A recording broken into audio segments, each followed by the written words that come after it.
Okay, we're at the rear end shop and we're showing how this bolts up.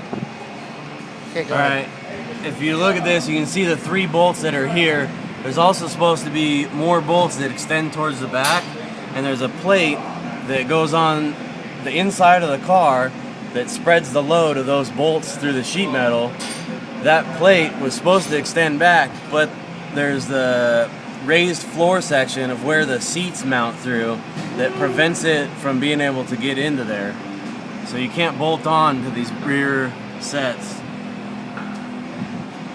Okay. So that's the first issue with the front.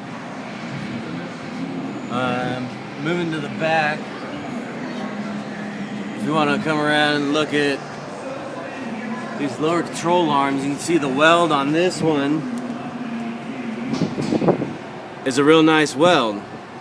If you go to the other side and look at it, sloppy. It's not very nice. Okay.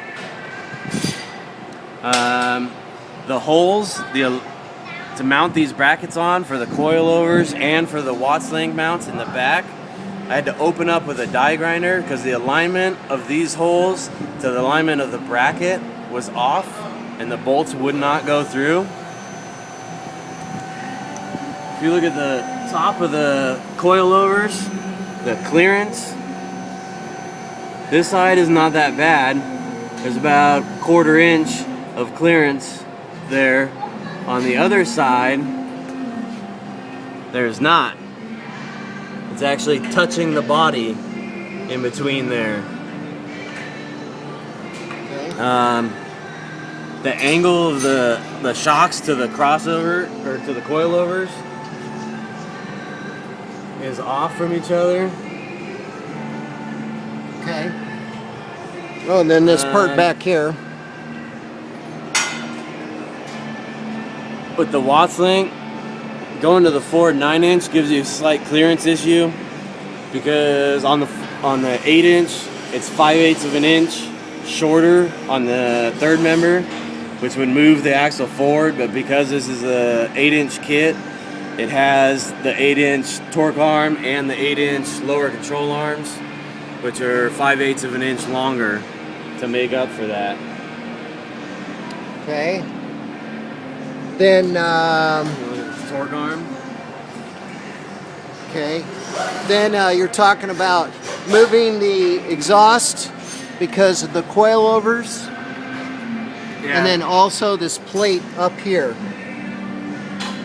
Yeah, the exhaust might have to be rerouted a little bit because of the coilovers and the Watts link and plate and stuff. Okay, let's talk about Check that. let's talk about this mounting plate here. On these mounting plates, you can see there's a variance in the bodies. You know, it's all sheet metal that's put together and stuff. So there's a variance in the body and the fit of the body and stuff. But these were definitely way too small, and it crushed them to put them together.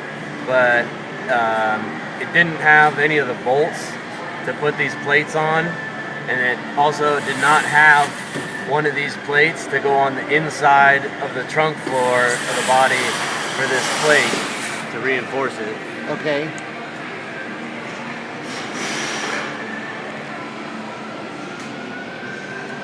I think that's about it for back here. Okay.